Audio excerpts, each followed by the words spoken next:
Macbeth, story of the play by William Shakespeare, summary, as related by Charles and Mary Lamb. When Duncan the Meek reigned King of Scotland, there lived a great Thane or Lord called Macbeth.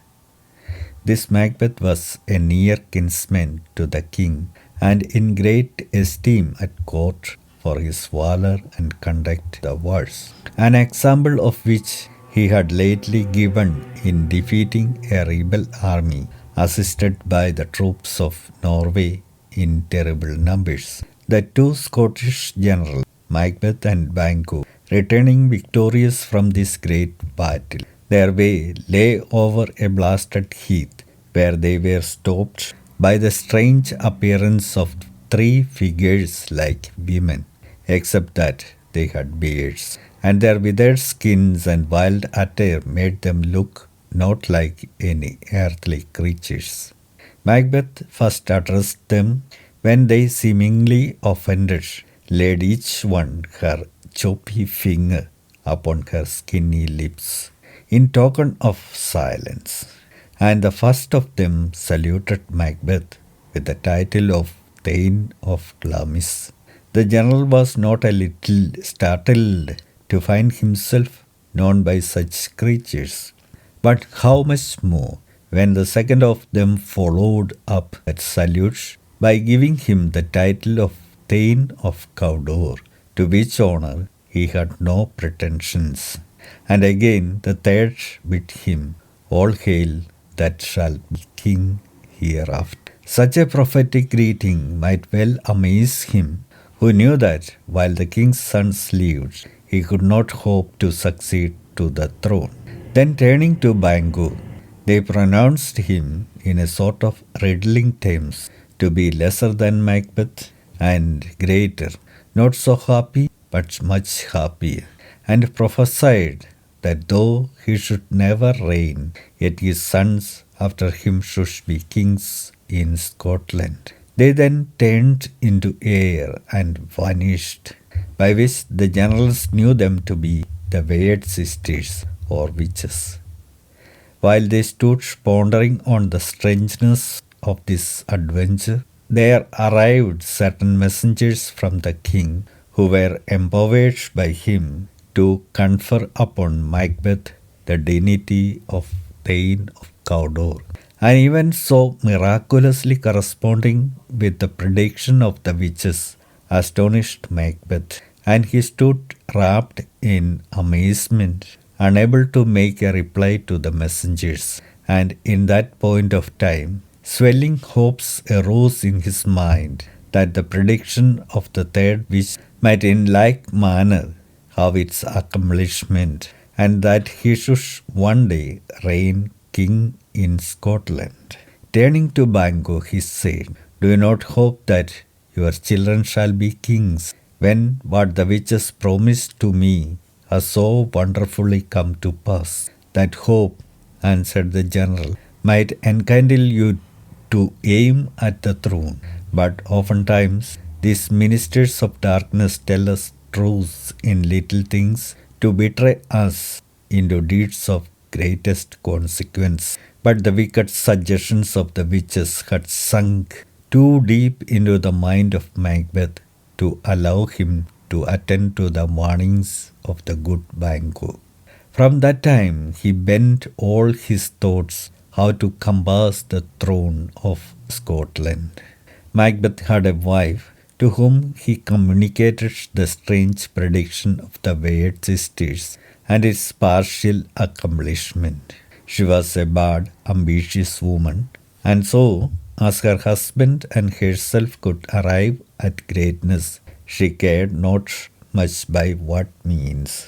She spurred on the reluctant purpose of Macbeth, who felt compunction at the thoughts of blood, and did not cease to represent the murder of the king as a step absolutely necessary to the fulfilment of the flattering prophecy. It happened at this time that the king, who out of his royal condescension would oftentimes visit his principal nobility, upon gracious terms, came to Macbeth's house, attended by his two sons Malcolm and Donalbain, and a numerous train of thanes and attendants, the more to honor Macbeth for the triumphal success of his wars. The castle of Macbeth was pleasantly situated, and the air about it was sweet and wholesome, which appeared by the nests which the martlet or swallow had built under all the jutting friezes and buttresses of the building, wherever it found a place of advantage. For where those birds most breed and haunt, the air is observed to be delicate. The king entered, well pleased with the place, and not less so with the attentions and respect of his honoured hostess, Lady Macbeth, who had the art of covering treacherous purposes with smiles, and could look like the innocent flower, while she was indeed the serpent under it. The king, being tired with his journey, went early to bed, and in his state room, two grooms of his chamber, as was the custom, beside him. He had been unusually pleased with his reception, and had made presents before he retired to his principal, and among the rest had sent a diamond to Lady Macbeth, greeting the name of his most kind hostess. Now was the middle of night, when over half the world nature seems dead, and wicked dreams abuse men's minds asleep, and none but the wolf and the murderer are abroad. This was the time when Lady Macbeth waked to plot the murder of the king. She would not have undertaken a deed so abhorrent to her sex, but that she feared her husband's nature, that it was too full of the milk of human kindness to do a contrived murder. She knew him to be ambitious, but withal to be scrupulous, and not yet prepared for that height of crime which commonly in the end accompanies inordinate ambition. She had won him to consent to the murder, but she doubted his resolution, and she feared that the natural tenderness of his disposition, more human than her own, would come between and defeat the purpose. So, with her own hands, armed with a dagger, she approached the king's bed, having taken care to ply the grooms of his chamber so with wine that they slept intoxicated and careless of their charge. There lay Duncan in a sound sleep after the fatigues of his journey, and as she viewed him earnestly, there was something in his face as he slept which resembled her own father, and she had not the courage to proceed. She returned to confer with her husband. His resolution had begun to stagger. He considered that there were strong reasons against the deed.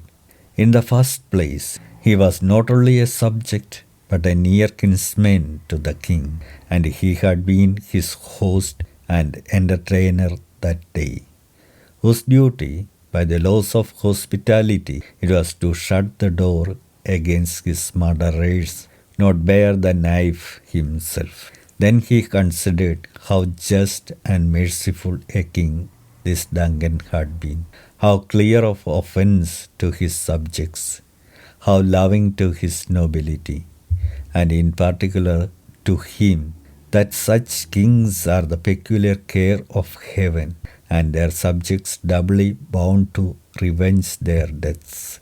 Besides, by the favours of the king, Macbeth stood high in the opinion of all sorts of men, and how should those honours be stained by the reputation of so foul a murder? In these conflicts of the mind, Lady Macbeth found her husband inclining to the better part and resolving to proceed no further. But she, being a woman not easily shaken from her evil purpose, began to pour in at his ears words which infused a portion of her own spirit into his mind, assigning reason upon reason why he should not shrink from what he had undertaken, how easy the deed was, how soon it would be over, and how the action of one short night would give to all their nights and days to come sovereign sway and royalty.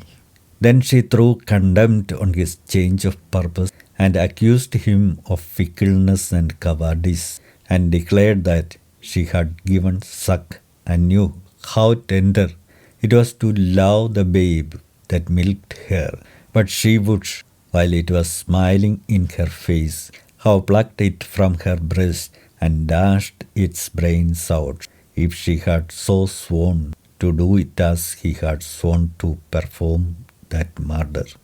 Then she added how practicable it was to lay the guilt of the deed upon the drunken, sleepy grooms. And with the valour of her tongue she so chastised his sluggish resolutions that he once more summoned up courage to the bloody business. So taking the dagger in his hand, he softly stole in the dark to the room where Duncan lay, and as he went, he thought he saw another dagger in the air, with the handle toward him, and on the blade, and at the point of it, drops of blood. But when he tried to grasp at it, it was nothing but air, a mere phantasm, proceeding from his own hot and oppressed brain and the business he had in hand. Getting rid of his fear, he entered the king's room, whom he dispatched with one stroke of his dagger. Just as he had done the murder, one of the grooms who slept in the chamber laughed in his sleep, and the other cried, "Murder," which woke them both. But they said a short prayer. One of them said, "God bless us," and the other answered, "Amen," and addressed themselves to sleep again. Macbeth, who stood listening to them, tried to say Amen when the fellow said, "God bless us." But though he had most need of a blessing, the word stuck in his throat, and he could not pronounce it. Again he thought he heard a voice which cried, "Sleep no more. Macbeth doth murder sleep, the innocent sleep that nourishes life." Still it cried, "Sleep no more." To all the house Glamis hath murdered sleep, and therefore Cawdor shall sleep no more. Macbeth shall sleep no more. With such horrible imaginations, Macbeth returned to his listening wife, who began to think he had failed of his purpose and that the deed was somehow frustrated. He came in so distracted a state that she reproached him with his want of firmness and sent him to wash his hands of the blood which stained them, while she took his dagger with purpose to stain the cheeks of the grooms with blood, to make it seem their guilt. Morning came, and with it the discovery of the murder, which could not be concealed, and though Macbeth and his lady made great show of grief, and the proofs against the grooms, the dagger being produced against them, and their faces smeared with blood, were sufficiently strong, yet the entire suspicion fell upon Macbeth, whose inducements to such a deed were so much more forcible than such poor silly grooms could be supposed to have. And Duncan's two sons fled. Malcolm, the eldest, sought for refuge in the English court, and the youngest, Donalbain, made his escape to Ireland. The king's sons, who should have succeeded him, having thus vacated the throne, Macbeth, as next heir, was crowned king. And thus the prediction of the weird sisters was literally accomplished. Though placed so high, Macbeth and his queen could not forget the prophecy of the weird sisters that though Macbeth should be king, yet not his children, but the children of Banquo should be kings after him. The thought of this, and that they had defiled their hands with blood and done so great crimes, only to place the posterity of Banquo upon the throne, so rankled within them that they determined to put to death both Banquo and his son, to make void the predictions of the weird sisters, which in their own case had been so remarkably brought to pass. For this purpose they made a great supper, to which they invited all the chief thanes, and among the rest, with marks of particular respect, Banquo and his son Fleance were invited. The way by which Banquo was to pass to the palace at night was beset by murderers appointed by Macbeth, who stabbed Banquo, but in the scuffle Fleance escaped. From that Fleance descended a race of monarchs who afterward filled the Scottish throne, ending with James VI of Scotland and the first of England, under whom the two crowns of England and Scotland were united. At supper, the Queen, whose manners were in the highest degree affable and royal, played the hostess with a gracefulness and attention which conciliated everyone present, and Macbeth discoursed freely with his thanes and nobles, saying that all that was honourable in the country was under his roof, if he had but his good friend Banquo present, whom yet he hoped he should rather have to chide for neglect than to lament for any mischance. Just at these words, the ghost of Banquo, whom he had caused to be murdered, entered the room and placed himself on the chair which Macbeth was about to occupy. Though Macbeth was a bold man, and one that could have faced the devil without trembling, at this horrible sight his cheeks turned white with fear, and he stood quite unmanned, with his eyes fixed upon the ghost. His queen and all the nobles, who saw nothing but perceived him gazing, as they thought, upon an empty chair, took it for a fit of distraction, and she reproached him, whispering that it was but the same fancy which made him see the dagger in the air when he was about to kill King Duncan. But Macbeth continued to see the ghost and gave no heed to all they could say, while he addressed it with distracted words, yet so significant that his queen, fearing the dreadful secret would be disclosed, in great haste dismissed the guests, excusing the infirmity of Macbeth as disorder he was often troubled with. To such dreadful fancies Macbeth was subject.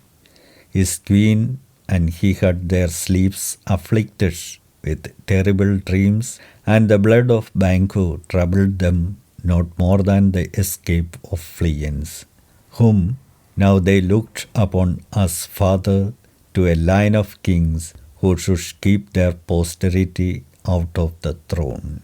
With these miserable thoughts they found no peace, and Macbeth determined once more to seek out the weird sisters and know from them the worst. He sought them in a cave upon the heath, where they, who knew by foresight of his coming, were engaged in preparing their dreadful charms, by which they conjured up infernal spirits to reveal to them futurity.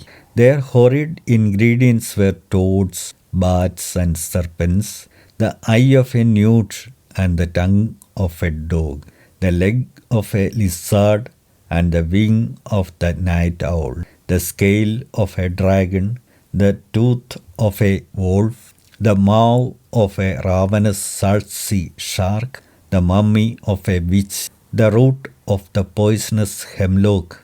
This to have effect must be digged in the dark, the gall of a goat, and the liver of a Jew, with the slips of the yew tree that roots itself in graves, and the finger of a dead child. All these were set on to boil in a great kettle or cauldron, which, as fast as it grew too hot, was cooled with a baboon's blood.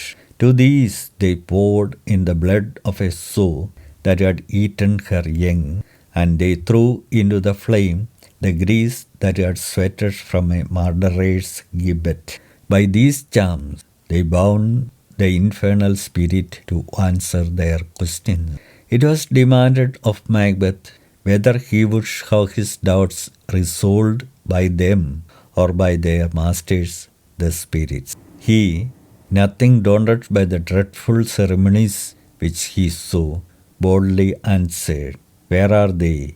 Let me see them." And they called the spirits, which were three, and the first arose in the likeness of an armed head, and he called Macbeth by name, and bid him beware of the Thane of Fife, for which caution Macbeth thanked him, for Macbeth had entertained a jealousy of Macduff, the Thane of Fife. And the second spirit arose in the likeness of a bloody child, and he called Macbeth by name, and bid him have no fear, but laugh to scorn the power of men, for none of woman born should have power to hurt him. And he advised him to be bloody, bold, and resolute. "Then leave Macduff," cried the king. "What need I fear thee? But yet I will make assurance doubly sure. Thou shalt not leave, that I may tell pale-hearted fear it lies, and sleep in spite of thunder." That spirit being dismissed, a third arose in the form of a child crowned with a tree in his hand. He called Macbeth by the name and comforted him against conspiracies, saying that he should never be vanquished until the wood of Birnam to Dunstan Hill should come against him. "Sweet bodiments, good," cried Macbeth, "who can unfix the forest and move it from its earthbound roots. I see I shall live the usual period of men's life, and not be cut off by a violent death. But my heart throbs to know one thing. Tell me, if your art can tell so much, if Banquo's issue shall ever reign in this kingdom." Here the cauldron sank into the ground, and a noise of music was heard, and 8 shadows like kings passed by Macbeth and Banquo last, who bore a glass which showed the figures of many more. And Banquo, all bloody, smiled upon Macbeth and pointed to them, by which Macbeth knew that these were the posterity of Banquo, who should reign after him in Scotland. And the witches, with a sound of soft music and with dancing, making a show of duty and welcome to Macbeth, vanished. And from this time the thoughts of Macbeth were all bloody and dreadful. The first thing he heard when he got out of the witch's cave was that Macduff, Thane of Fife, had fled to England to join the army which was forming against him under Malcolm, the eldest son of the late king, with intent to displace Macbeth and set Malcolm, the right heir, upon the throne. Macbeth, stung with rage, set upon the castle of Macduff and put his wife and children, whom the Thane had left behind, to the sword, and extended the slaughter to all who claimed the least relationship to Macbeth. These and such like deeds alienated the minds of all his chief nobility from him, such as could fled to join with Malcolm and Macbeth, who were now approaching with powerful army which they had raised in England, and the rest secretly wished success to their arms, though for fear of Macbeth they could take no active part. His recruits went on slowly. Everybody hated the tyrant. Nobody loved or honored him, but all suspected him, and he began to envy the condition of Duncan, whom he had murdered, who slept soundly in his grave, against whom treason had done its worst. Steel nor poison, domestic malice, or foreign levies could hurt him any longer. While these things were acting, the queen, who had been the sole partner in his wickedness, in whose bosom he could sometimes seek a momentary repose from those terrible dreams which afflicted them both nightly, died, it is supposed, by her own hands, unable to bear the remorse of guilt and public hate, by which event he was left alone, without a soul to love or care for him, or a friend to whom he could confide his wicked purposes. He grew careless of life and wished for death, but the near approach of Malcolm's army roused in him what remained of his ancient courage, and he determined to die, as he expressed it, with armor on his back. Besides this, the hollow promises of the witches had filled him with a false confidence, and he remembered the sayings of the spirits that none of woman born was to hurt him, and that he was never to be vanquished till Birnamwood should come to Dunsinane, which he thought could never be. So he shut himself up in his castle, whose impregnable strength was such as defied a siege. Here he sullenly waited the approach of Malcolm, when upon a day there came a messenger to him, pale and shaking with fear, almost unable to report that which he had seen, for he averred that as he stood upon his watch on the hill, he looked toward Birnam, and to his thinking the wood began to move. Liar and slave, cried Macbeth, if thou speakest false, thou shalt hang alive upon the next tree till famine end thee. If thy tale be true, I care not if thou dost as much by me. For Macbeth now began to faint in resolution, and to doubt the equivocal speeches of the spirits. He was not to fear till Birnamwood should come to Dunsinane, and now the wood did move. However, said he, if this which he avouches be true, let us arm and out. There is no flying hence, nor staying here. I begin to be weary of the sun, and wish my life at an end. With these desperate speeches, he sallied forth upon the besiegers, who had now come up to the castle. The strange appearance which had given the messenger an idea of a wood moving is easily solved. When the besieging army marched through the wood of Birnam, Malcolm, like a skillful general, instructed his soldiers to hew down everyone above and bear it before him, by way of concealing the true numbers of his host. This marching of the soldiers with bows had at a distance the appearance which had frightened the messenger. Thus were the words of the Spirit brought to pass, in a sense different from that in which Macbeth had understood them, and one great hold of his confidence was gone.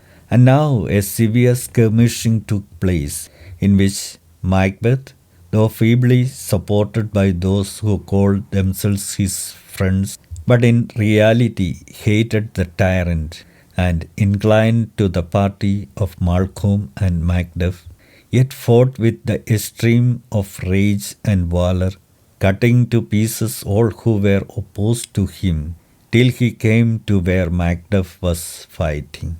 Seeing Macduff and remembering the caution of the spirit who had counselled him to avoid Macduff above all men, he would have turned, but Macduff, who had been seeking him through the whole fight, opposed his turning, and a fierce contest ensued, Macduff giving him many foul reproaches for the murder of his wife and children.